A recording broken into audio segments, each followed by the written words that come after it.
Welcome back, everybody, to the Planet Film Network. I am one of your hosts, Sean Monk. And I'm your other host, TJ Cornwell, and welcome back. Today, we're going to be talking about, obviously, Oscar nominations that were announced early this morning, I believe at about 8:30 a.m. I believe you also did a little live stream to coincide with that.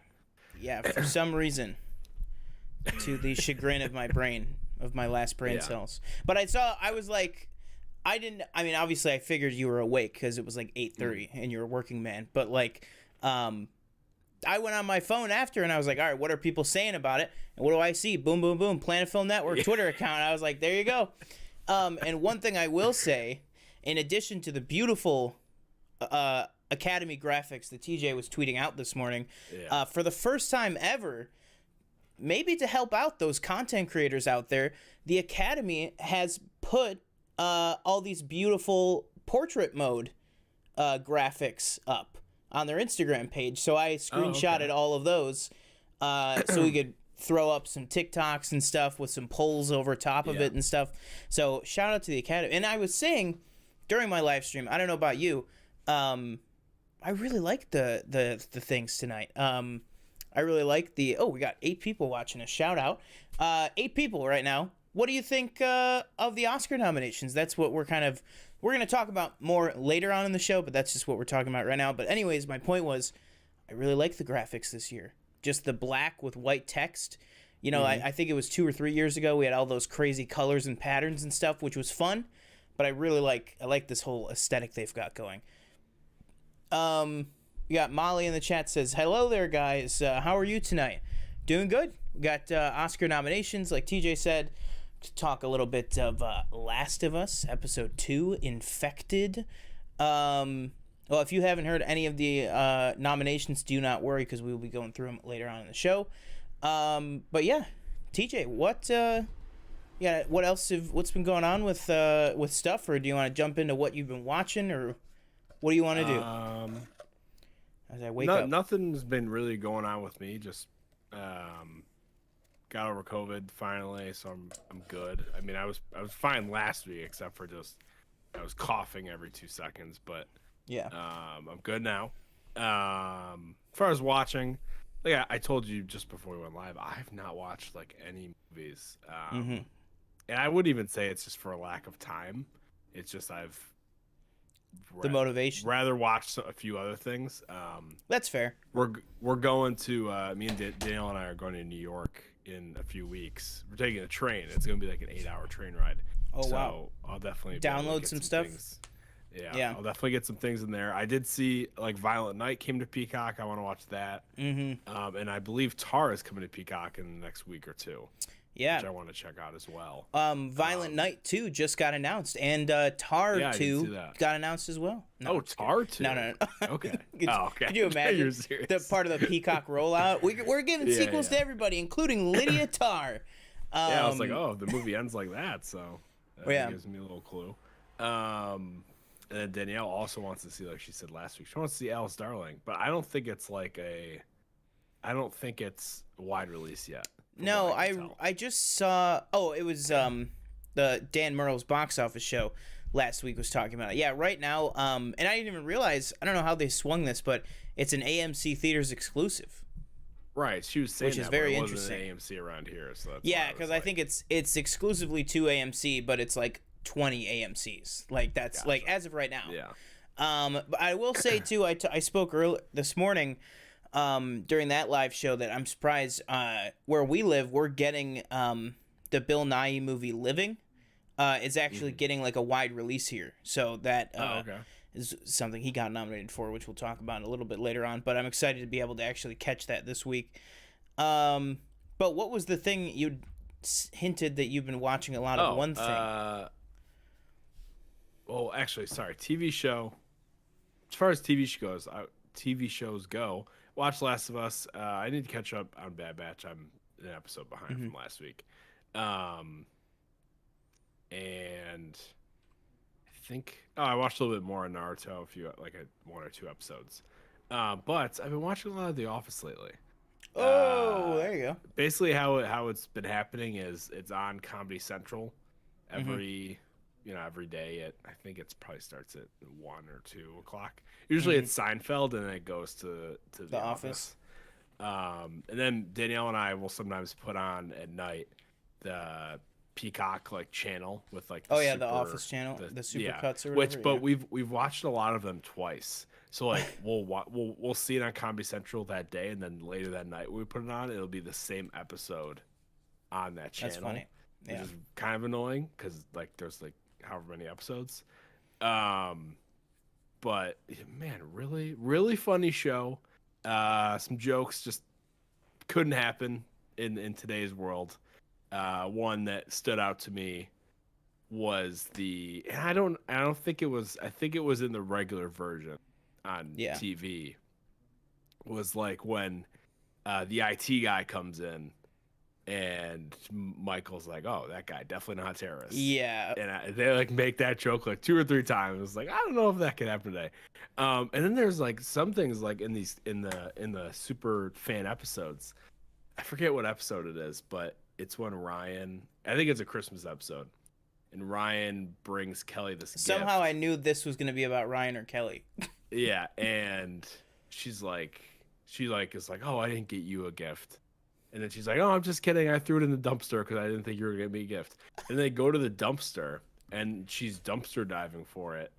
And then it cuts to, them having sex in the dumpster, and she's, moaning and stuff. I'm like, this really would not play on television. Yeah. It was just I'm glad they cut out this whole thing because it's not really a good subplot or anything. Mm-hmm. And then there's another one I watched today where...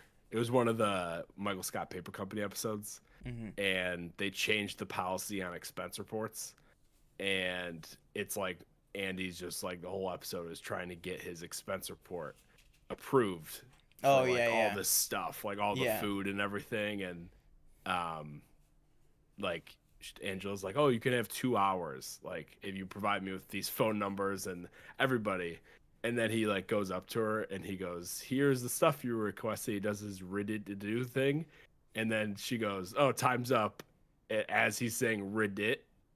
And it's just I was like, yeah, I'm glad they cut this because it's just it kind of just bloats everything. It doesn't really matter. Yeah. But yeah, a lot of The Office lately. I'm hoping I can get into some different episodes that I have not seen because I feel like I've seen the same episode multiple times. Yeah, I feel the same way whenever I go on YouTube or something. I'll throw on the Impractical Jokers greatest moments or something, and I'll try to if I've watched a bunch of and not even just that, but whenever you do a funny Family Guy funny moments or whatever, just the things that you stumble on. I feel so many of them are just there's hundreds of episodes of these shows. And I just feel all these YouTube channels pick from the same 40 episodes.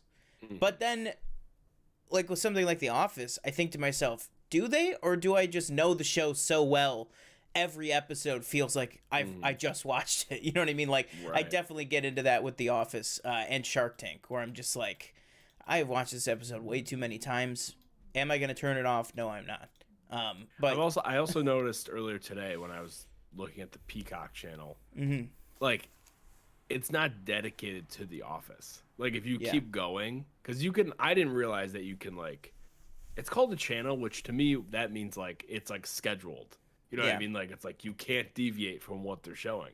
But if you just go forward on that little guide timeline and then click it, you can go to the next thing. But if you keep going, it'll go to stuff that's not The Office, which I thought was interesting.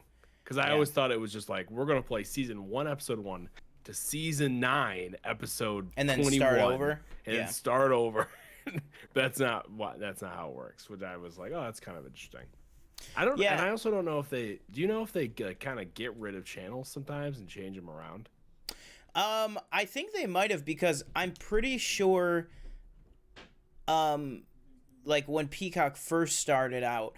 They had they had 2 SNL channels, I'm pretty sure. One was just straight up full episodes, just playing in a random loop. And then they had that one that's called the SNL Vault or something that's just sketches. So it's no rhyme or reason. It could be one from the 80s and then one from the 2010s right next to each other. I think they don't have that channel anymore. So maybe they do change stuff up, but I haven't really checked in with it enough to know for sure. But yeah, very interesting the way the Peacock does things over there.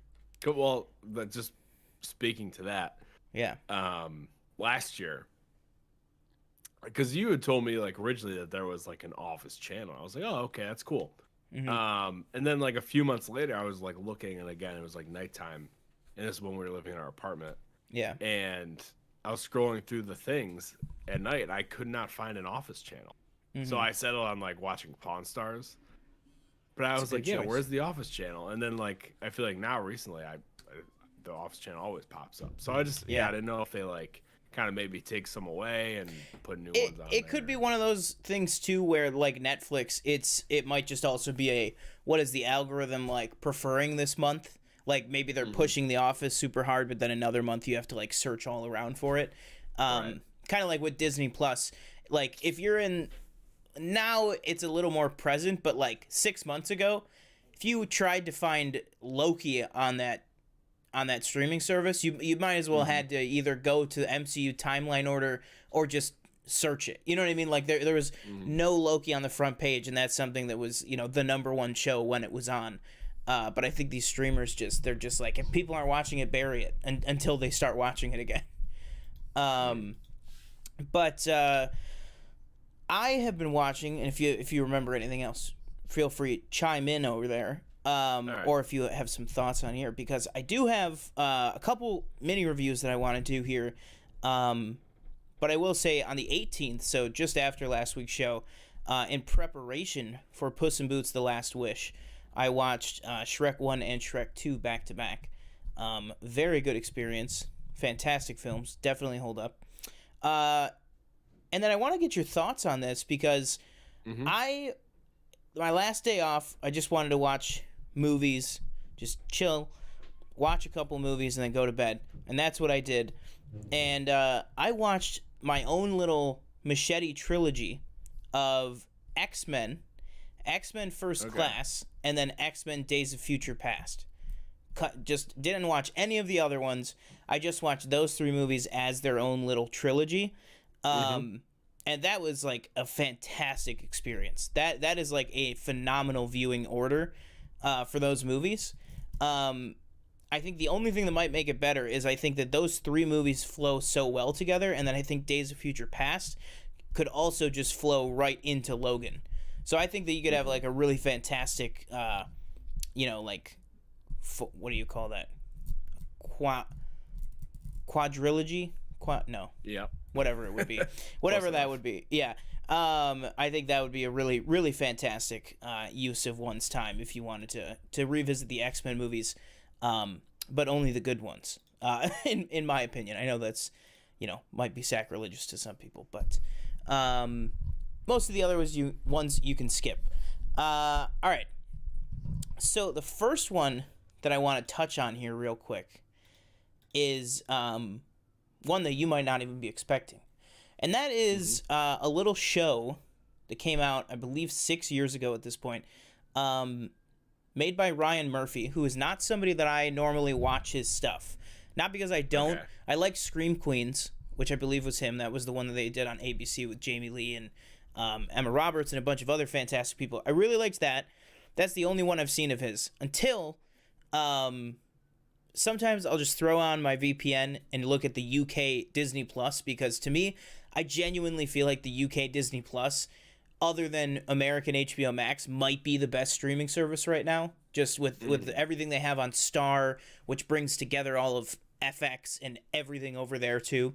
I watched The People versus O.J. Simpson, aka American Crime Story Season 1, which is what it eventually turned into. Just on a whim. I just saw the picture of John Travolta, and I was just like, man, I always hear that show is like... Exactly. Oh, sorry, that's David Schwimmer. Yeah. Come on, girls, Uncle Juice isn't a killer. But I will say, I really loved it. I loved it. And a couple of my friends who have watched some stuff, or some, even I have a friend too that is not the biggest Ryan Murphy fan. When I just brought it up to him kind of out of context, he was like, that's probably the only great thing that guy's ever made. Like, truly great, like, non, like, soapy, like, soap opera-y. But yeah, I loved it. I thought that everyone was cast perfectly, like literally across the board. Nathan Lane, David Schwimmer, like you said, John Travolta, I thought was fantastic. And I was texting some of my friends at work.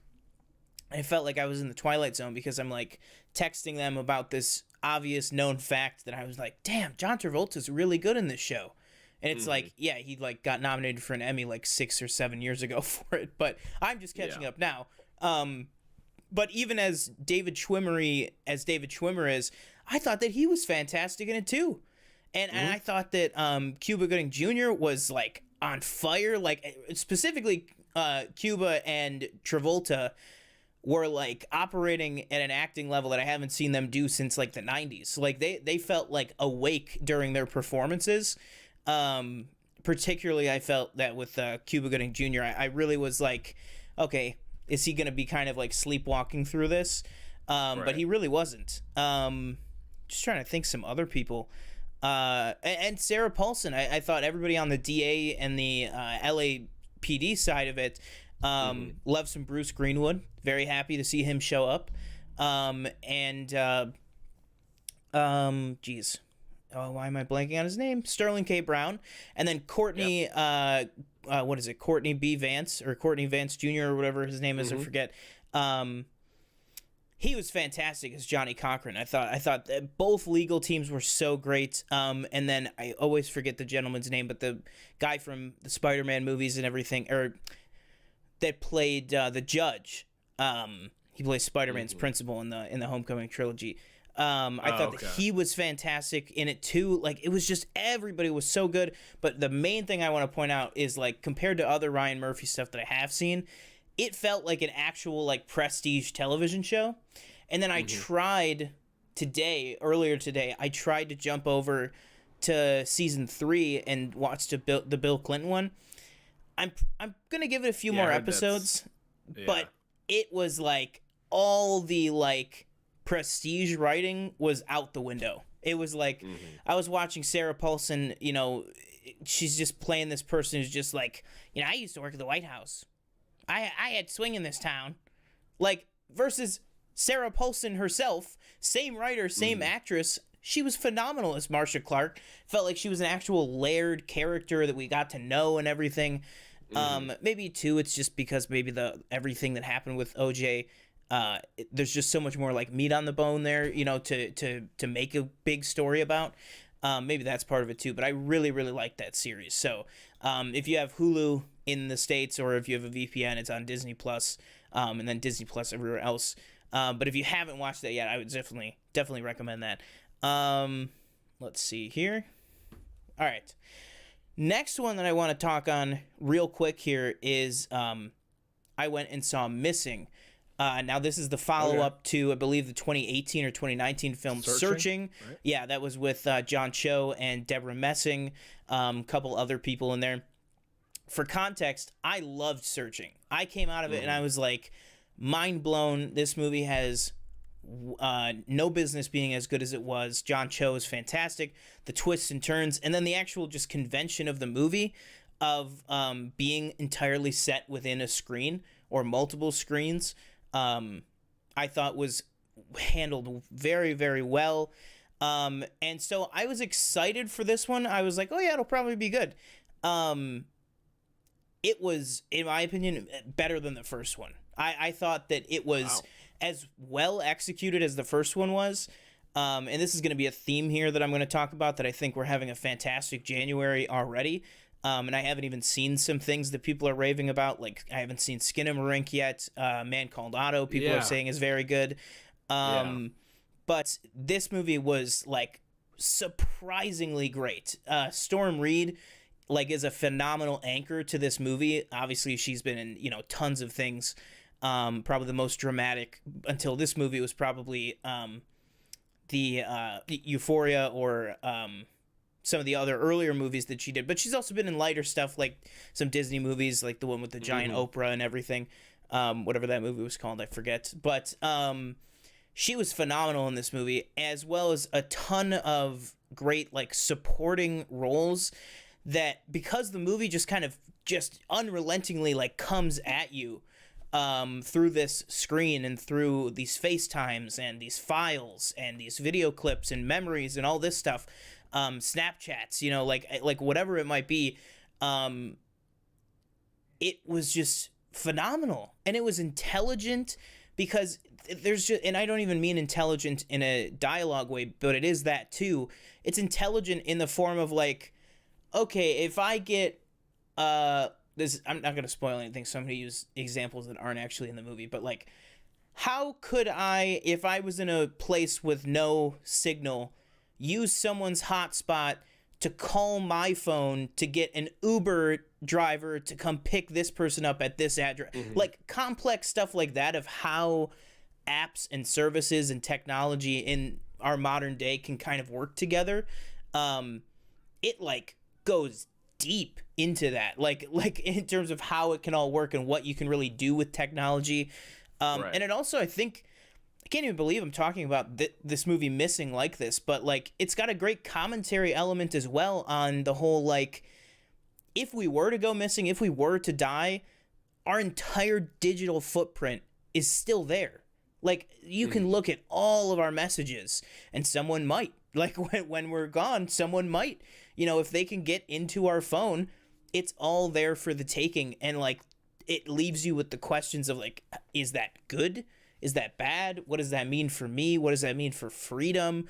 Like, and it doesn't even really address them. It just sets up these thoughts and just leaves you to think about them, while at the same time being a completely entertaining movie. And like I said, I just can't believe that I'm talking about the movie missing like this. So for me, I think this is definitely like one of my biggest surprises in a while. But very, very, very good. It's probably going to be up in theaters for a few more weeks. So if you guys have it near you, definitely go check that one out. Just real quick, can I ask you? I don't know if they're showing it where you're at. Or I don't even know if they're showing it around here. Skinamarink, I'm hearing. I don't even know what to think about this movie, because everybody's saying that it's like, I don't know if it's scary, but at the same time, it's like the most scary movie, terrifying movie I've ever seen. Like, and I'm thinking like, just, and I don't know if there's a trailer, but I haven't watched it. Is it that kind of movie where, or not even kind of movie, but is it that type of thing where it's like, you know, maybe you're scrolling through TikTok and it's like, it's one of those just like unsettling videos of like this kind of, I don't know, just like maybe this empty house where it's like, I'm telling you, man, I did a lot of, right? I did a lot of like looking into this like a few months ago, just because it's like this crazy concept. But there's stuff of liminal spaces, like the back rooms. Like, I don't know if you've ever seen that video. That's the vibe I got. That's definitely the vibe that I get from everything I've heard from people. I've stayed away from all the trailers and everything, but it is playing near us, but I just looked at the times while you were talking. I think I at least might have missed my opportunity, because there was a 6:20 tonight, and then the next 2 days there's only a 3 p.m. and a 4 p.m. and I work during the day, so I might have missed the chance. But if you still missed the chance, it will be on Shudder on February 1st. So if you pick up the free trial for that, I'm sure Danielle could check it out. Then that might be what I have to do, but I will definitely check it out. Maybe we'll do a joint review for it when it comes out, whatever that PFNLive week lands on. Yeah, definitely be interested in that. But yeah, like that and Missing, and then the next movie I'm going to talk about, just absolutely stellar January so far. And that leads me to the next thing that I will talk about, which is the girl, the myth, the legend, M3GAN. I did check out M3GAN this week at the Cinemaplex. I gotta say, it's pretty good. I think for me, some of what Blumhouse has been doing lately has not been hitting, I think, as stellarly as they have in years past. I think they've been going slightly bigger budget, just like any growing pains, really. I think spread themselves a little too thin. This movie for me brought Blumhouse like like way back onto base. Clearly Jason Blum is over the moon about this movie. He's dressed up as her, I think, 5 times now. They've already greenlit M3GAN 2.0, which I'll ask you, what do you think is the better title? If they did M3GAN and just kept going off of the 3, or if they did M3GAN 2.0? M3GAN 2.0. I can't decide because, slight spoiler, it is canonical within the M3GAN-averse, the M3GAverse, that it is an actual 3 in her name, which I didn't think it was. I thought it was literally just people were saying that because of the logo. Right. So now it's like, if it's M3GAN 2.0, it technically would be 4 because the M3 is like Mark III, like an Iron Man suit. Mm-hmm. But I digress. They'll figure it out. I also, we got over the whole a Knives Out mystery thing on Glass Onion, so I think it'll be okay in 2 more years when this, low budget sequel comes out. But speaking of the original film, M3GAN, I thought that it was great. Everything that everybody was expecting it to be, I think it hits. I think for me, it's not like, oh my God, this is like the best movie Blumhouse has done in years. Oh my God. Right. But it is like very refreshing and just kind of like, throwing, caution to the wind, just type like chaotic decision making and choices and all these different things that kind of led into this. There you go. Danielle just said you could stylize it again and just say M3GAN, but the A is a 4. See, that's what they should have done the whole time. But really, really like this movie. Don't really want to get into much because there's not really much to spoil without just giving away basically everything. That clip, the dancing thing. Yes. Yeah. And when I saw that, I go, "How is this movie good? Like, this looks like the goofiest thing." It is. I mean, it's definitely intentionally right. Like, that's funny. What I heard. It's like not scary. It's like, yeah. I mean, it's rated PG-13. Oh, which is like crazy. Yeah. Which is like crazy to me that it's not rated R, but they really do just enough to kind of keep it away from that, and still make it pretty scary, which I will say I think was pretty cool that they were able to like kind of walk that line and maintain it. But yeah, really, really liked M3GAN. That was fantastic.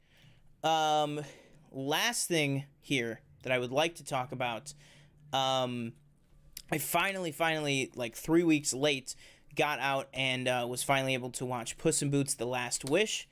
And I cannot say enough good things about this movie. It is, without a doubt, everything that everybody is saying that it is.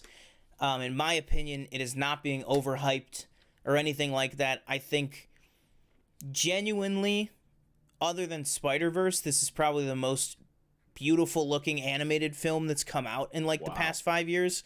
And in terms of the making a movie for kids, having adult themes in it, having adult jokes in it, making it a life lesson for kids and a lesson that adults should keep in mind and remember as adults, balancing all that stuff, I think it absolutely knocks every single one of those out of the park. And it is a great action movie on top of it, and a great comedy as well. Like, it's just one of those movies that it just hits every single mark that it's trying to get. And Antonio Banderas, I think, actually gives like a surprisingly great and heartfelt performance in this movie. I think a lot of people do, but him in particular. I heard something another thing I've seen on TikTok regarding this movie. Or this is like, everybody's like ranking DreamWorks villains. Everybody's saying this wolf, best villain ever. That's 100%. What I'm hearing. I think 100%. Yeah. Yeah. That was the next thing I was going to get to, was the villains, and they're all plural villains. Oh, there's okay.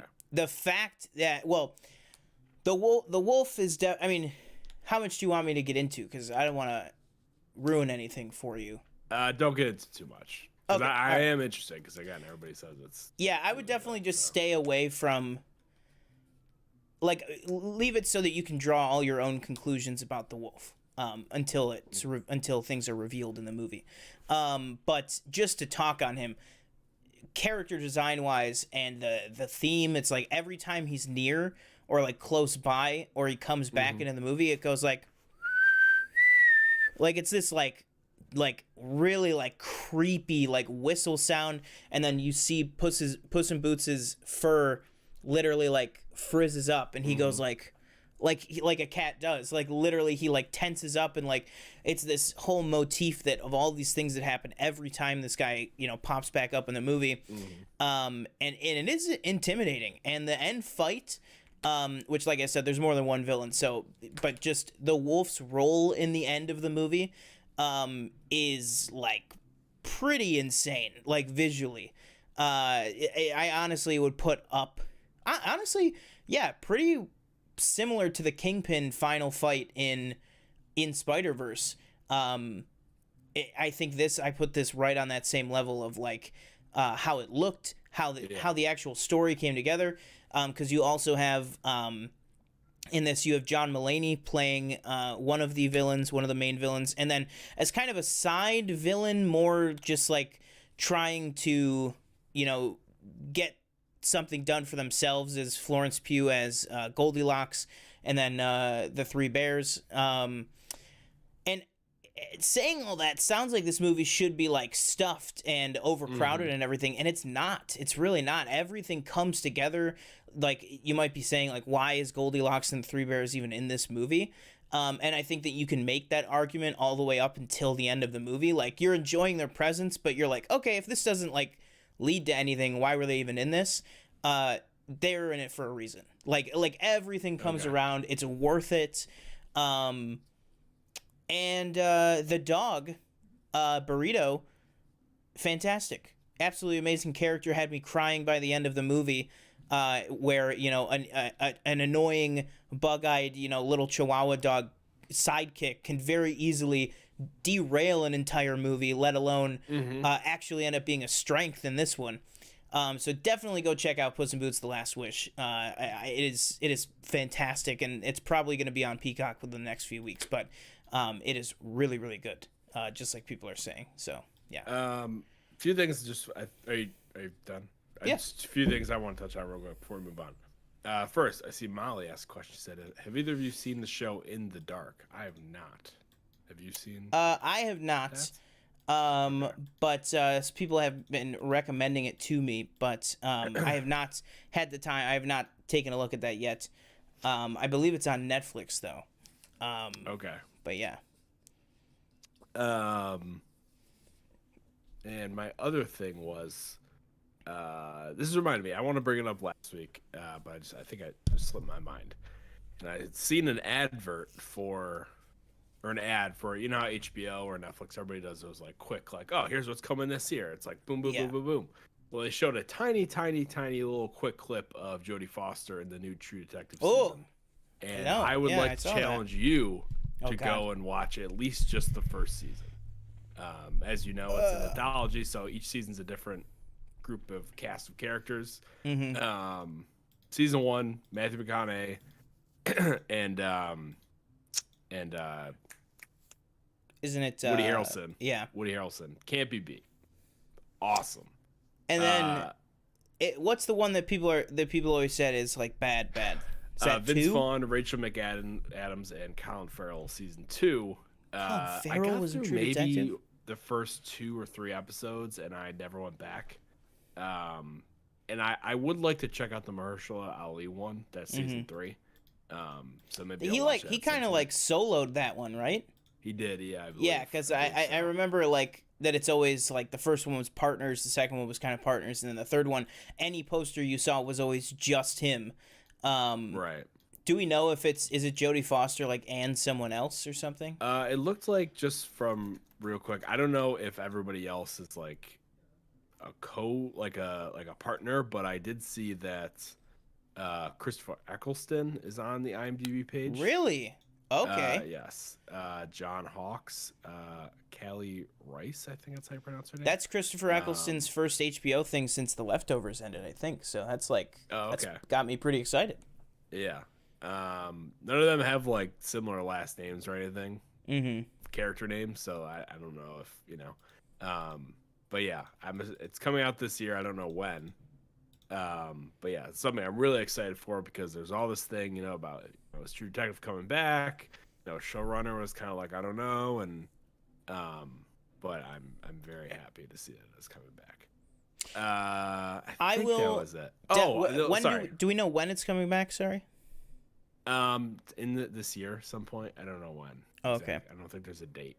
I saw. Oh, sorry. Go for it. Sorry. Other question just had to do. It actually had to do with the Oscars, so we can win. But. Oh, okay. Yeah, I was gonna say I saw somebody online posted like holy shit, look at HBO Max Sunday lineup for like the first half of 2023, and it's like Last of Us 9 weeks, then Succession 10 weeks, which was that was another tiny bit of news that came out somewhere in the mix this past week, was that Succession season 4 is going to come out right at or I'm sorry, is it season 4? Season 3? Whatever. I think it's season 4. My brain does not work so well. Is going to take over Sunday night from The Last of Us, and then I think True Detective was on there as well. So I'm wondering if it might be like as like far May as I see, no or June. release date. Yeah, I wouldn't be surprised if it's maybe mid-year. Yeah. But actually, honestly, I was wanting to do this anyways. I didn't have the motivation, so you have given me that. So I will. I gotta finish Hannibal. I haven't fallen off Hannibal. I just have been putting it on the back burner because I don't want it to end yet. But I did borrow a friend's Blu-ray for it, so I should probably finish soon. But I will definitely, once I'm done with Hannibal, I will start True Detective. And maybe I'll watch, I don't know, maybe I'll watch all 3 seasons. But Christopher Eccleston, that is definitely something I did not know previously, and it's got me very excited. So, speaking of HBO Max and Sunday nights on HBO, do you want to talk a little Joel, Ellie, and Tess for the fine people at home? Yep. All right. So, like we were talking about earlier, one of the greatest shows on TV right now, in my opinion, I'm sure we'll find out TJ's opinion in a second, is for me The Last of Us right now. Again, I think we've been having a phenomenal January, and I count that on TV as well, because this show has been fantastic so far. I put up my quick thoughts right after I watched the episode the other night on the channel, so I will kick it over to TJ. What did you think of episode 2 of The Last of Us? I thought it was another home run. Neil Druckmann directing this episode. I thought I saw something that was like it's the first person to direct like probably their like own adaptation, I think. Yeah, or something like that. And he nailed it, unshockingly.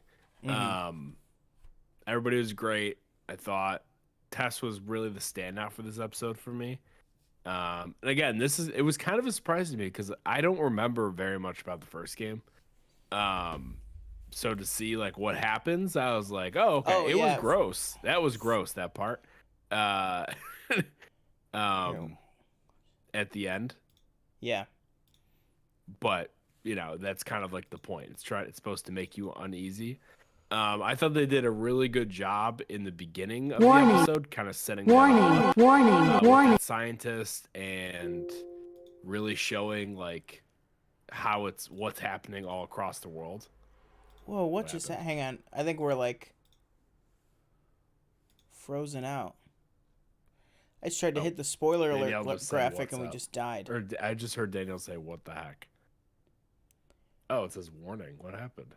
I was trying to hit the spoiler warning, and then it crashed Streamlabs for a second. Are we still up? I think we're good. Yeah, we're good. Sorry about that, Danielle. Hopefully everybody's okay in the seats at home. Although your camera might be frozen. It looks like. I think I reset it, so it might just take a minute to catch up. But I was definitely frozen. As I was saying. So for spoilers. Very loud. Sorry.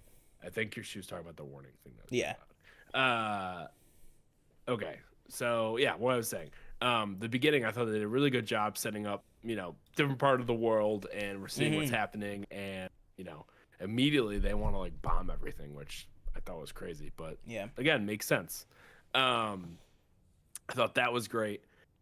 Seeing Ellie and Joel kind of, and Tess all kind of, start to, warm up to each other a little bit and bond. Yeah. Unfortunately, obviously, a little short. But I thought that was really cool. Man, shout out the art department and props, like set design, that makeup, set design, that all looked fantastic. Yeah. That clicker was terrifying, or all of them were. And I did watch like the post episode thing. Yeah. And I agreed. Like, I thought they absolutely nailed the movement. And I liked looks exactly like it did. That it was like fans that came in. It was like reminded me of like the 501st. Right, and I was thinking too, because it's probably because in the game it's like you're animating it, so it's like you can kind of make it do whatever you want. Yeah. Maybe human bodies don't like move that way. So I thought like those extras, fans, and everybody that came in did an awesome job. Yeah. And I'm excited to see what other maybe kind of variants they have. Again, like I said, like I don't know how they're gonna. If they have the big one, that his whole thing I thought was like he shoots like spores, but we're not doing spores in the show. So maybe he does, maybe that kind of variant. What if it's kind of like think like Ben 10, like the swamp guy that like, what if he like shoots out the mycelium like strands or something instead? And I thought that seems really to have cool replaced how they explained like instead of doing the spores, how they're all kind of connected. Like if you step on this thing, like that was very cool. I like that. And then they set that up, like I said in my mini review the other day, like the setup payoff. Like this episode could very easily be, and I think still fairly, if people want to say that, like that this was just an exposition episode. Fair enough. There's a lot of exposition in it. I personally think it's one of the best exposition episodes I've ever seen, because you get this exposition of like, okay, yeah, this is what happens. Tess says, you step on one of them's hand over here, 20 blocks away, you could have unleashed a horde, and then they come, and then you're dead. And then to have that explained, but then not just like at some point in the future of the season, but that episode pay that off directly. And the fact that it wasn't Ellie, who caused any of this, it was in self-defense, but it was Joel firing like that gun, woke everything up. I just loved, it was so much dissemination of information for an audience that might not know things about this universe, and I think that it did it in like the most flawless way possible for a show like this to handle it, to be honest. Let's see here. So just like we said, we're gonna go full spoilers into this thing. How's it living up for you, like versus the game, Joel and Ellie's dynamics, everything like that, with how we're progressing here? Are you excited for what is it, Bill and Frank? Yeah, again, I don't remember much about them. That's the thing. I'm excited to see Nick Offerman. I'm excited to see what they do. And everybody I've heard or I've seen that have seen, I think 1 through 4 episodes, say that episode 3 is like really the standout. Yeah. So maybe they go in a different direction, which would be interesting. But yeah, like you said, seeing that relationship develop, it's funny too, because as I was watching Sunday night, I kept waiting for them to cut to somebody else, like some other character. And I'm like, well, there's nobody really to, we're not really focused on anybody else. Yeah, that's true. Which is, it's one of those like kind of video game things where it's like, we're really only focused on who you're playing as. Like you're not, we're not like, oh, let's see what everybody else, like the Fireflies are doing or anything, like back at like what's going on with Marlene, like where are we at with that? Yeah. Like it's like we don't really care. We'll get there. Yeah, exactly. That's what it really is it's not like we don't care, it's not important. It's like what you said. We don't care. We'll get back to it because eventually it will circle back. I don't know this. I'm just guessing. I'm like, you don't just set a character like Marlene up and then you just never see her again. Like, so clearly something's going to have to come back. Tommy is still going to have to reappear. We have yet to see Tommy. Yep. I'm assuming he's alive because they cast Gabriel Luna for the entire show. So, like, I'm assuming he's okay. But he is out of radio contact with his brother, which is interesting to see how that kind of plays out. But I really, really felt for the first time this week kind of like a look to the future of how good this dynamic between Joel and Ellie, but really Bella Ramsey and Pedro Pascal is going to be. Mm-hmm. I don't know if you saw on online anywhere, they released that like they like interviewed each other on like set one day for like one of the press tours, and they're just like dynamite together. Like, so I am just so excited to kind of see where all of this goes and where it kind of can go in the future. But I wonder if you had the same feeling? I was like, this show is so good. Wow, what a satisfying episode. When they made it up to the roof of like the thing. And then there was like 15 more minutes and I was like, oh my God. Like I was like losing my mind. I thought it was going to end maybe like when they were walking up to the museum. Yeah, because that's like the traditional shot where they're like the camera's panning up and they're just walking like almost off into the horizon. And then there's just like 15 more minutes of the episode, and those 15 minutes are fucking insanity.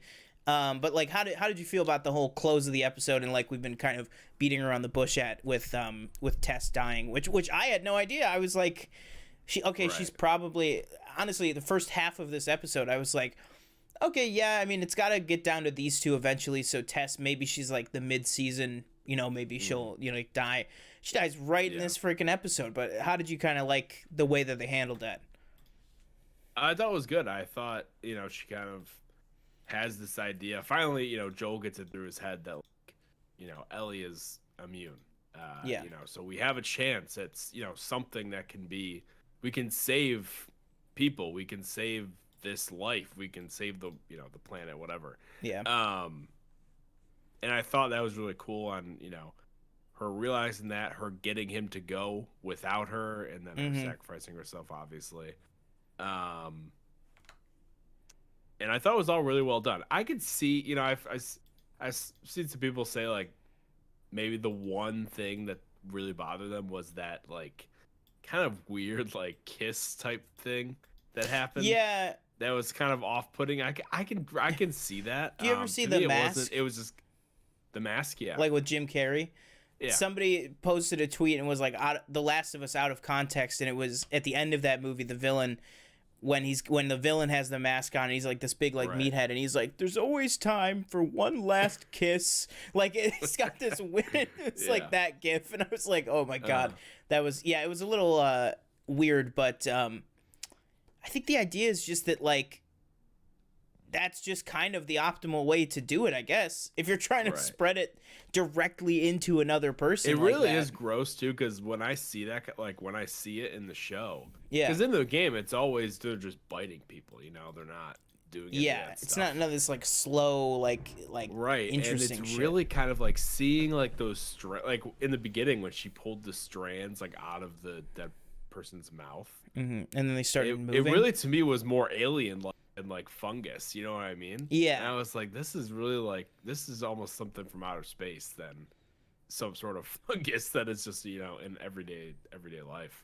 But yeah, I didn't really bother me that much, but I was like, that's gross. Yeah, I agree 100%. I think it's definitely gross. I think it's gross on purpose, but I think it's, what is going on here? I got my camera's broken again.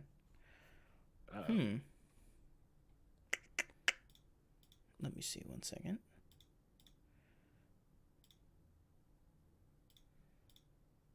There we go. Okay. I don't know why that's doing that. I got to look at the screen more often, I guess. Yeah, I really think that it stuck the landing, and I like the way that it looked. I think it's gross to be purposely gross. But yeah, I just think I'm just so excited to see where it's going to go from here. The fact that now we're basically at what, my interpretation or what a lot of people's interpretation of this is, which is these two people trying to make it across this, apocalyptic wilderness, basically. And that's basically where we are finally we have finally now completed the traditional, first act basically of the show. Now we're going into what this is actually going to be, which is mainly these two characters. But yeah, I really liked it. Like you said, I think that Neil Druckmann did a fantastic job. I saw a bunch of people doing the, he can't miss, with Neil Druckmann, which I thought was funny. Some people not think about the second game is good, or oh my god, ugh. What people hate the second There's people game? that vehemently hate that game. Yeah. Wow. Do you? I don't. Oh, okay. No, I think if you're telling me a story, I respect whatever you're doing. Yeah. But there are people that vehemently hate that game. Like story wise, you mean though? Story wise, yeah. Yes. Yeah, and I feel like that's tough. Like you were saying, it's a story first and foremost, which is kind of what they set out to do with these games. Mm-hmm. So, it'll be interesting to see where all this goes, though. But they have sworn up and down that this show on HBO Max at least, is strictly about the first game, in development and story structure wise. And then they've said, if anything else were to happen in the future, that's great. But right now, our goal and focus is to bring to life this first game. But they are definitely eventually going to do the second. There's no way. This show already, it's built, I think it went up 20% in viewership in its second week, which is insanity that it went up almost a fifth just in the second week alone. It's already been a huge success. I mean, we talked about the numbers of the premiere and everything, which is fantastic, but we are definitely not going to be saying goodbye to the show anytime soon. But yeah, I think we both thought that it was a very, very strong entry. Excited to see where things are going to be going from here. But TJ, do you have anything else to say about The Last of Us, Episode 2? Bring on Episode 3. Absolutely. I agree 100%. Guys, let us know, what did you think of The Last of Us Episode 2 in the comments down below. If you're just joining us for this Last of Us review video, make sure to go ahead and subscribe, like, comment while you're down there doing all those fun things, and hit the notification bell so you never miss an upload. And we will catch you guys in the next video. All right, so onwards from that, and we haven't said it this week because when we say it, it doesn't come true. We are going to be doing a slightly shorter show this week, just so that I can get a little bit of a jump on editing this because I have work at 8 a.m. tomorrow.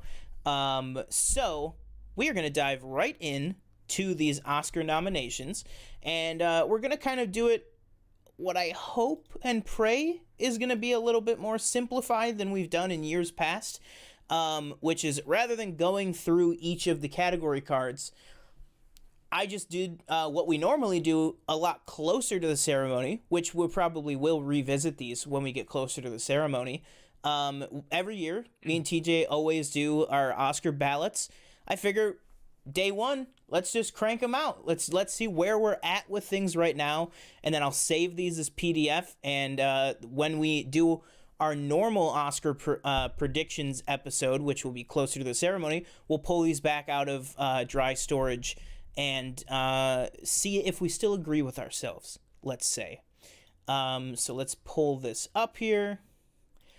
Do we have us? Yes, we do. Perfect. Do we have the screen? Yes, we do. What is happening? What in the heck?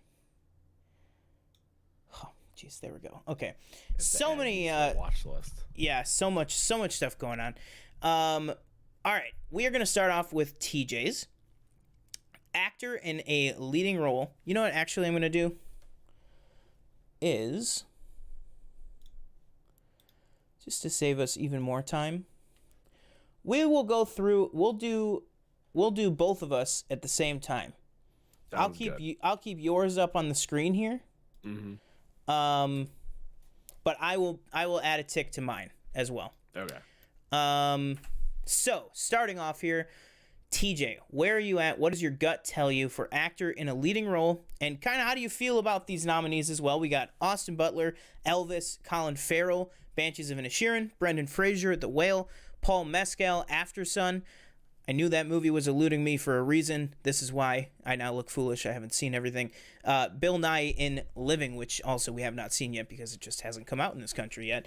Oh, okay. Didn't know that. Yeah, right. what do you think about all these? And also, as an interesting note, first time ever other than the first few Academy Awards, first time in decades, I should say, all 5 of these brand new nominees, never been nominated before. Wow. Yeah. I think for me, my gut is just telling me Brendan Fraser. I think he's got all the hype going. And I know you recently saw The Whale as well. Mm-hmm. I haven't seen it yet, but I plan on seeing it at some point. But yeah, for me, it's going Brendan Fraser. I know Austin Butler, but I don't think that's going to carry over. Colin Farrell was really good in Banshees of Inisherin. And I haven't seen Paul Mescal or Bill Nye in those movies, but it just seems like Brendan Fraser has that momentum. That he's coming back, and he's coming back big.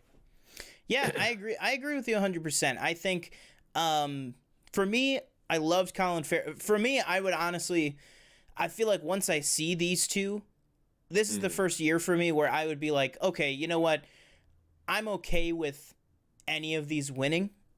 The one I would say probably least after I see all these, probably I might hate both these performances, but I doubt it. I don't hate Austin Butler as Elvis. I think that in the past 5 years, he gave probably the best musical biopic performance, and I'm including Taron Egerton in Rocketman in that. Wow. I really loved what Austin Butler did in Elvis, but still to me, again, haven't seen these two, but out of these 3, he for me is probably the most like lackluster of the candidates there. But again, I would still be happy for him winning, which is something I feel like usually never happens with these awards. Moving on here to something that seems a little bit more in line with what we've been seeing with the Globes and some of the SAG awards and everything is actor in a supporting role. Oh, by the way, I also agree, Brendan Fraser. I think that's who it's going to go to. I would be extremely happy with Brendan Fraser. I would be extremely happy with Colin Farrell. But I do think Brendan Fraser gave, career-defining performance. Colin Farrell, for me, would be a little more like Leo winning finally, like for The Revenant type thing, in my opinion. Actor in a supporting role, Brendan Gleeson, Banshees of Inisherin, Brian Tyree Henry, Causeway. Very excited to see Causeway on there. It's a movie I watched a couple months ago.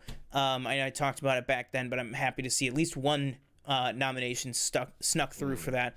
Real quick, sorry, we already passed obviously actor in a leading role, but have you seen Emancipation? I have not. TV? I have not yet. Everybody says Will Smith was, or at least from I've seen a few people say like Will Smith was really good. Yeah, and I was wondering maybe if last year he's not, is he allowed to be nominated? I think banned from the ceremony. He's definitely banned from the ceremony. I think it's in a gray area. I think he's allowed to be nominated, but I don't think he's gonna be for the next what is it, 2 more years then? Because I think it was for 3 years, right? I think it's that he's allowed to be, but I wouldn't expect him to be, honestly. Yeah. But yeah, that's not to say I'm still definitely gonna check that movie out eventually. Then we got Judd Hirsch for The Fabelmans, Barry Keoghan for Banshees of Inisherin, and then, of course, Ke Huy Quan for Everything Everywhere All at Once. Like I said, pretty similar to the entire, spread of this category we've seen in other awards, but who are you taking on this? I'm taking Ke Huy Quan. Just feels like, again, somebody making a very big return, and he's in a movie that everybody loves. And it just seems like, again, the momentum's kind of just going his way. Oh, yeah, I feel like he's somebody that he's had the momentum the entire award season, really the entire festival season, into the actual run of the film season, and now into the award season. And I'm even including Michelle Yeoh in this. I feel like he is the one constant that he's never really been overtaken by anybody in the conversations. Like almost as soon as we started talking about his role in that serious way, he's just really been the front runner. So I did see no reason why it wouldn't be him. I think he's going to sweep everything this year. Here, do you want to read this one? I gotta get some water. Yeah. Actually, the leading role, we have Kate Blanchett for Tar, Ana de Armas, Blonde, Andrea Riseborough for To Leslie, Michelle Williams for The Fabelmans, and Michelle Yeoh for Once. Quick question for you, just because I have not seen the movie, and I know this has been, I feel like, the sticking point for some people that I've seen have talked about The Fabelmans is Michelle Williams. So are you surprised to see her on here? Because I know you were not the biggest fan of her. I'm not surprised to see her on here. It's Michelle Williams in a Steven Spielberg movie, but I would not put her on here. Okay. I just think, and that's not to say that she's bad. I just think that the choices that she made with her performance, it was easily the weakest part of that movie for me. Okay. But like I said, just based on the Academy, I'm not surprised to see her on this list. But somebody I am surprised, who I only really just recently heard a lot about all this, is Andrea Riseborough, who actually was just recently on Christian Harloff's channel. She basically, in this movie To Leslie, has just done this absolute grassroots campaign, aided actually by Kate Blanchett and by Kate Winslet, who have been going around and actually doing press for her and doing this kind of, like I said, grassroots push for this performance. Just a ton of press, like I said, not to take anything away from Christian Harloff, but she was on his show for her Oscars campaign to promote this performance, and then Dan Murrell did this nice cool breakdown on his he did a I think final predictions or just information on some of the nominees, and he talked all about this just kind of grassroots movement that they're doing for this movie To Leslie. So I'd be excited to check that out, but that's surprising. And I've seen a couple people tweet who have more knowledge about it than I do, say, like, shocked that the Andrea Riseborough campaign actually worked. Like, so rare to see the Academy, listening to things. So that's probably the most interesting thing in this category for me. I would say it's definitely going to go to Michelle Yeoh, although I would be happy with Kate Blanchett as well. But how do you feel about Ana de Armas, your favorite movie of the year, Blonde? I was pretty surprised to see her on it. She was, again, she's the only good part about that movie. That movie was utter trash. Yeah. But I am surprised to see her on here. Just, I thought maybe just because the movie was that bad that maybe, she would get snubbed per se. Yeah. But, good for her. It's her first nomination. She's a really good actress, so good to see her on here. But I am a little surprised. Yeah, but I agree. But I'm with you, Michelle Yeoh, for me. That her or Kate Blanchett, because I haven't seen Tar, gonna watch it on Peacock, but you said awesome in that movie. Yeah, absolutely fantastic. Like, she's kind of the same thing. It's like, to me, same with Brendan Fraser. It's just like she just accesses kind of the same way I felt about Ray Fiennes too, which I think a big crime we can talk about for a second here is the menus. Not that I thought it was going to, but it's not exactly that, doesn't really fit the mold of that. But I think there was a lot of stuff going on in the menu that could have been recognized. But I mean, I think there's a lot more Oscar baity movies that were not recognized at all. Are you sure there's nothing in the menu that maybe voters were like, hey, they're talking about me? Yeah, that's true as well. Yeah. Yeah. Hey, I have a standing reservation at that restaurant. Come on. Let's see. Yeah, so I'll go Michelle Yeoh for that. And then you said Michelle Yeoh as well, right? Yes. Okay. All right, next up, I'm going to introduce a new thing here because I have to in my own, good consciousness. Check mark for who we think is going to win, but this is the first one that who I think is going to win is not who I want to win. So if you have that comes up at all, we'll do it. We'll do an X for what you would want to win versus what you think will win.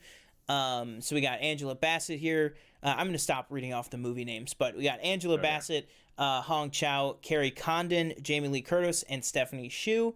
So we got a lot of Everything Everywhere All at Once love here, and then also super big props to Marvel Studios. First ever Academy Award nomination for a performance in one of their films with Angela Bassett. I think that this award is take it to the bank, cinched up, locked up for Angela Bassett. Yeah. But I will say, and I'll do this on here, I know this is yours technically, but I actually would rather see it go to Hong Chau in The Whale. Okay. I think that she easily, in terms of these 5, and I loved all 5 of these, this is easily another one where I would have no issue with literally any of them winning. I thought that what she did in The Whale was beautiful. Beautiful performance. But who do you have for this? I'm with you on Angela Bassett. But I would like to see Jamie Lee Curtis win. I thought she was, and I haven't seen The Whale, full disclosure. And even Carrie Condon was also great in Banshees. And Stephanie Hsu was also great in Everything Everywhere All at Once. But I don't know, it just seemed like Jamie Lee Curtis was having a lot of fun in that movie. Did a lot of, she was one of the real, like, in a movie full of like standout things. She was a very big standout for me. Yeah, and it's one of those things where you go like, oh, okay, is this just going to be, we have this pretty crazy out there movie, but Jamie Lee Curtis is there to be the Alec Guinness. Jamie Lee Curtis is there to give the project, she's the name to attach to the project. Right. So, she's just going to be in it, whatever.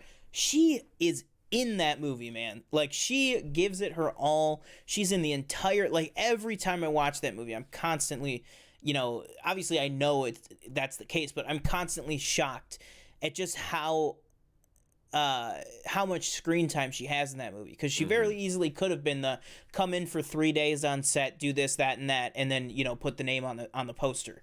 But she gave it her all, man, and she has a huge part in that movie, and I agree with you. I think she was fantastic in it. All right, let's see here. So now we are on animated feature film. So we got Guillermo del Toro's Pinocchio, not the Pauly Shore one. Marcel the Shell with Shoes On, Puss in Boots: The Last Wish, The Sea Beast, and Turning Red. Again, all 5 of these. I did not see The Sea Beast, but I have heard that it is a massively popular, massively loved animated movie that came out earlier this year on Netflix. But these other 4, that is some stiff competition. But who are you taking in this stacked matchup?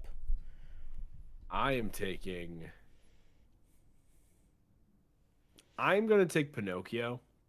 Everybody's saying it's really great. I need to watch it. It's a Netflix one, right? Yep. And Zemeckis is Disney, which apparently is awful. I'm going to take Pinocchio just because it's more recent. I think, Turning Red just feels like it came out forever ago. Yeah. Even though it's a very good movie. This is what the other question I want to ask you. Puss in Boots, you think it has a chance?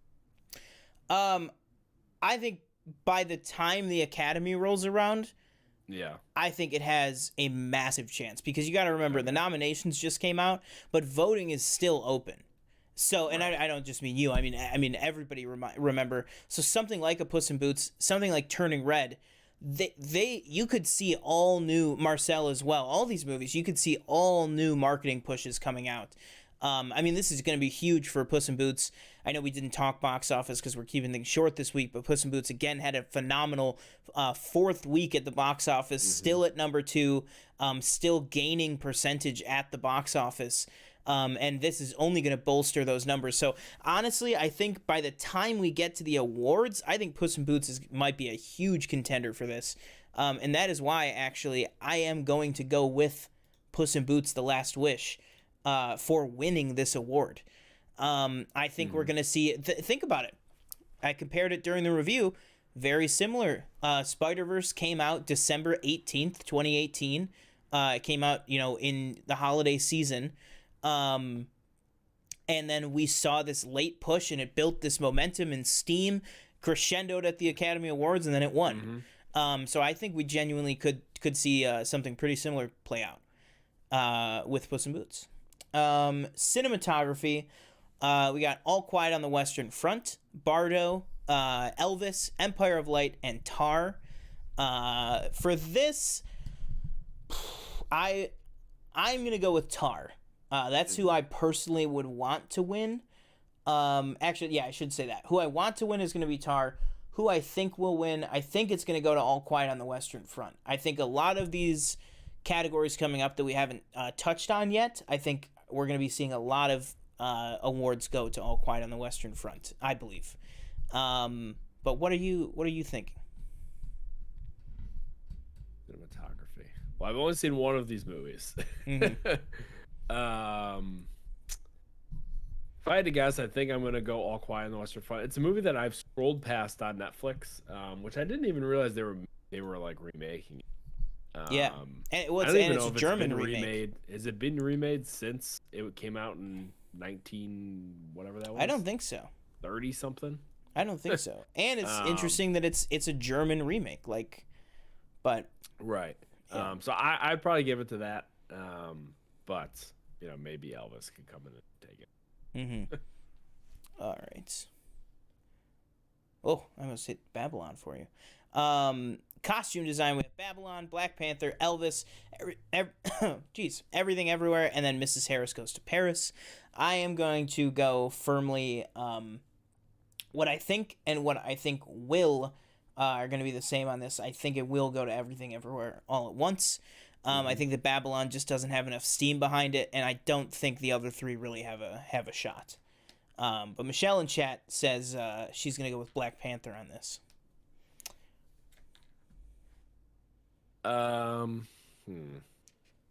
Harris Goes to Paris. I never even heard that.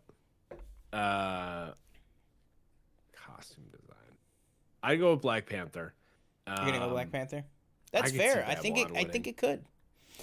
I really, like I said, I think that those three are the only ones that stand a shot. I think that Mrs. Harris and Elvis. I mean, Elvis, I get it, but really, it's just Elvis. The costume design is Elvis's clothing. Like, you know what I mean? Like, not to take anything away from that department on that movie, but it's just, I feel like there's a lot of other things playing into the costume design on that film. Directing here, Banshees of Inisherin, Everything Everywhere All at Once. Interesting that they don't put their names on here. The Fabelmans, Tar, and Triangle of Sadness. This was first of dozens of TikToks that I'm going to be making that I am already regretting. Today I put out was who I pick for directing, and I think it will go to the Daniels for Everything Everywhere. So that is what I am picking in this one.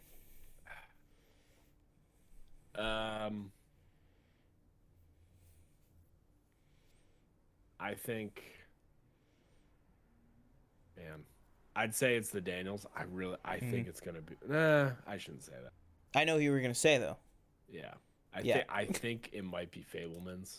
Yeah, only because he didn't win directing for West Side Story, right? Didn't he? West Side Story, yeah. So like people were, people think that that's so good, and then this is so good. So what you said, final, you think it's going to be the Daniels? I think it's, yes, I do. Yeah. Think that, yes. I think there could be a dark horse of Tar, only because Todd Field, he operates with just the one movie I've seen of his so far out of, I think he's only done like 3. He just operates at such a high, like, functioning level. That movie is just so proficiently, like, beautiful. And the fact that he hasn't made a movie in like 15 or 16 years, that could just like totally throw everything and just be the complete dark horse of this category. But for now, I think it's going to go to the Daniels. Documentary feature, I'd say maybe we'll circle back to that one when it comes back around. Same with the shorts and everything. Film editing. Let's go Banshees. Oh, whoops. Let me make sure I'm keeping mine along with it. Hang on. Oh, God, where are we? There we go. Banshees of Inisherin, Elvis, Everything Everywhere All at Once, Tar, and first time we're talking about it here today is Top Gun Maverick, although it will come up again. We're seeing a lot of the same movies on a lot of these categories, I feel. Who do you have for this one? What do you feel? Gun. You think it's going to be Top Gun Maverick? Okay. Yeah. Is that what you want, or is that what you think, or one and the same? Both. I don't think it's going to be, but I think it would deserve it if it did. That's what I think. I think you got to show it some love. I agree, 100%, and I don't think, sadly, it's going to get love in the other category that it's nominated for.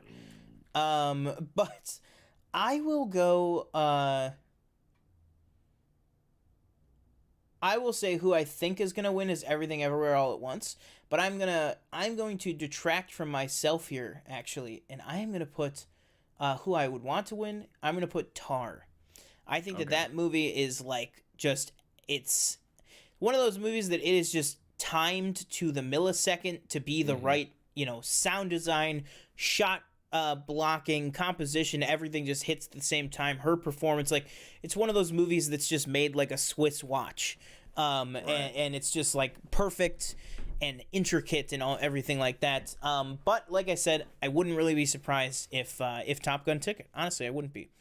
Something that was very surprising for me and pretty stupid in my opinion is international feature film, which is All Quiet on the Western Front, Argentina 1985, Close, EO, and The Quiet Girl. A lot of people before this morning would have said not only would it be nominated, but RRR would maybe be a lock to win this category. Where is RRR? I haven't seen it, but everybody's... It's nowhere. Loves that movie. It was nominated for one thing, and that was Where's it. Banshees too? Isn't that international technically? I mean they're counting it as not, but it's an Irish production, but it's like since it's a Warner Brothers release, I think that's why it's yeah. Let's see here. Real quick for me, this one, I'm going All Quiet on the Western Front. It just seems like it's got that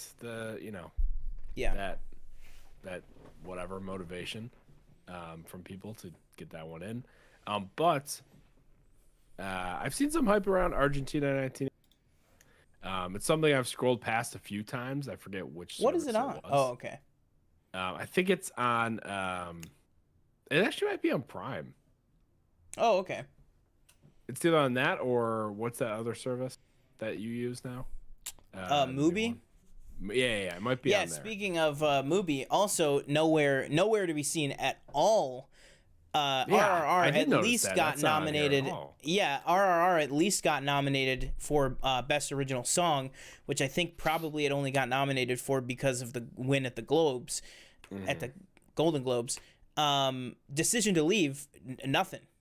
Just absolutely nothing for that movie at all, which is insane because that was another movie that before this morning you'd ask people and they would be like that and RRR would probably be the two biggest contenders for international feature, and they both didn't even get nominated. Makeup and hairstyle got again All Quiet on the Western Front, finally showing some love to the Batman, which I was glad did not see totally forgotten. Black Panther, Wakanda Forever, Elvis, and The Whale. I think it's going to go to All Quiet on the Western Front. I want it to go to the Batman.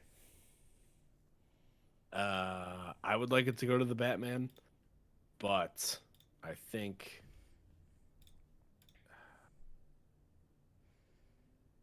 I don't know that way the Brendan Fraser prosthetics. That is true.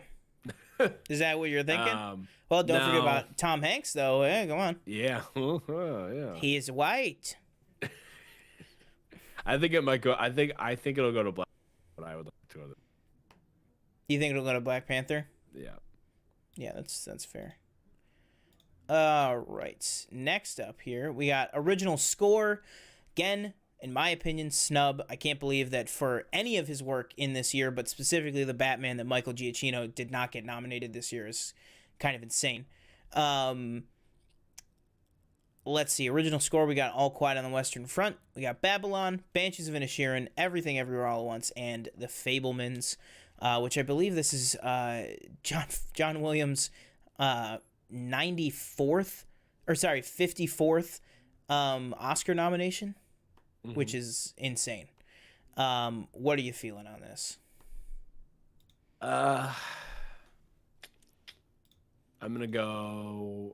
gonna guess Everything Everywhere All at Once is what I would like to win, but I think Fabelmans will take it. Yeah, I'm gonna go. I think it's Fabelmans as well.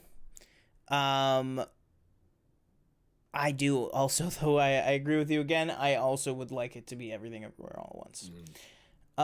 Original song, which is the only place that you could find RRR on this list. We got Applause from Tell It Like a Woman, which I have not heard. Hold My Hand from Top Gun Maverick, absolute banger. Played in my lobby at work for about 9 months. And I never got sick of it, which, in our well, your old line of profession, you can really get sick of some movie songs pretty quick. Mm-hmm. But Hold My Hand from Top Gun Maverick I thought was really good. One that I did, unfortunately, and this is just the metric I use because I've been hearing it, Lift Me Up, I did get sick of after a while. After the 80th time I've heard that. But I still liked it. And then we got Natu Natu from RRR, and then This Is a Life from Everything Everywhere All at Once. I think, and I would want this to go to Natu Natu just because I wanted to recognize not only the song, but what that scene is in the movie is just pure, absolute, like, unadulterated chaos. And so I would like the movie to be, respected and seen on at least that level. But what do you think? I think it'll go to Natu Natu as well, just for some RRR love. Mm-hmm. But I think it's gonna go to Hold My Hand. Really? Yeah. I think that could be something. I think that could. Mm-hmm. Right. Let me just see here. That might be a good call. I would be happy for that to win. I really would, because I really do like that song. I think it ends you with a super, optimistic sense coming out of that movie. All right, so we're jumping over here. We're skipping a couple more of the technical ones, and jumping over to visual effects here.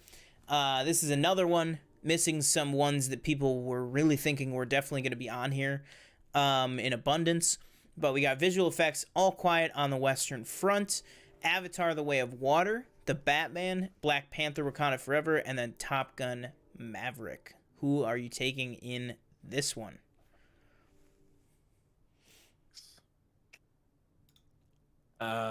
Give me Avatar. For both? Yep. Yeah, I agree. I think if you're talking visual effects, to not give it to Avatar is really, honestly, just kind of dumb. Honestly, nothing more than that. It's just, that movie is entirely fake in the best way possible, not to diminish it in any way. Like, it's just, almost everything in that is created in monitor, and it is beautiful and amazing, and a great movie too. And yeah, I definitely would give it to that.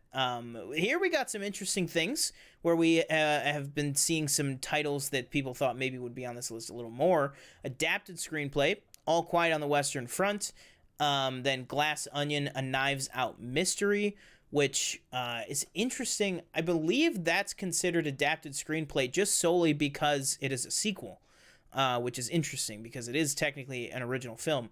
Then we have Living, which is a remake of a Akira Kurosawa film. Top Gun Maverick, which I'm very excited to see it kind of get a big boy award, if you want to call it that, nomination. And then Woman Talking, which I have not seen, and I have not heard the best things of, just that it's kind of generic Oscar bait. But right. Who do you have for this one? For this one, I have Top Gun on both accounts. Yeah. I think I'd like to see Top Gun win. I think there's a chance. I think there's a chance that they give Glass Onion. I agree with you. I think there is a chance to give it to Glass Onion. What would we put that as? That would be okay. So you would have. Let's put it here as a maybe. Do we have a thing for a maybe? Let's put a circle for a maybe. What the hell? Okay, good. I don't know what this website is for PDFs, but it's working. So, and then you said you think what you want is Top Gun, right? Yeah. Okay. Yeah, I hope it's Top Gun as well. But I guess we will have to wait and see. Then we have original screenplay here. We have Banshees of Inisherin, Everything Everywhere All at Once, The Fabelmans, Tar, and then Triangle of Sadness. Who are you taking in this one? Give me Everything Everywhere All at Once. Yeah, I think it will be recognized for its out there-ness in a positive way, and I think it will take it. I put that as well. All right, here we are up to the final big one here, which is all together now Best Picture at the 95th Academy Awards. We have All Quiet on the Western Front, Avatar: The Way of Water, The Banshees of Inisherin, Elvis, Everything Everywhere All at Once, The Fabelmans, Tar, Top Gun Maverick, Triangle of Sadness, and Women Talking. So where are you leaning for this one? I have two I would like it to go to. I would like it to go to either Everything Everywhere All at Once or Top Gun. But I think I said, I'll say I'll think it go. I think it'll go to Everything Everywhere All at Once as well. Really? All right. Yeah. Some positive thinking. Then again, I could totally change. When I see the rest of these, I might. Yeah, when you fill out the, I have a feeling. I'm sure maybe some of these categories from here are going to change when I see All Quiet on the Western Front. That's the only thing I haven't said. Oh, well, besides All Quiet on the Western Front and then Women Talking, which hasn't even come out near us yet. So,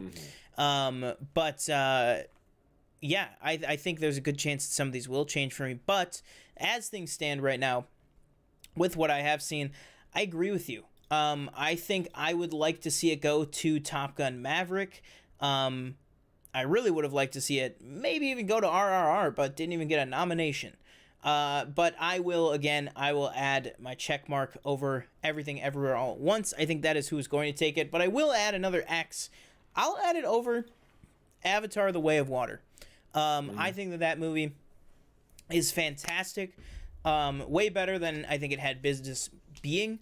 I think it's moving and beautiful, and if you're talking about maybe not necessarily the most incredible, beautiful script, etc. ever made, but in terms of filmmaking and everything like that, I think that it's definitely worthy for Best Picture nomination, just like the first one was. But there you have it. That will do it for our Oscar ballots. I'll go ahead and finish these up and then print them over onto or get them over to a PDF for us, and then we'll bring them back up when we get a little bit closer to the ceremony. But guys, that will do it for this video and for this episode of PFNLive. I've been one of your hosts, Sean Monk. We got a lot of stuff coming up on the channel. I'm going to be doing a trailer reaction soon to new Billy Crudup show on Apple, Hello Tomorrow, which I want to do because it just looks very interesting to me, kind of a Tomorrowland-esque future, don't worry darling type society, it looks like, with Billy Crudup at the lead. So I'll be excited to see that. And until then, guys, the last thing I'll leave you with is make sure to go ahead, like, comment, subscribe, and follow us on everything. That will do it for me. I've been another host, TJ Cornwell. Thank you for watching. Let us know what you thought about any of the Oscar nominations in the comments below, or anything else you might have been watching or seen lately.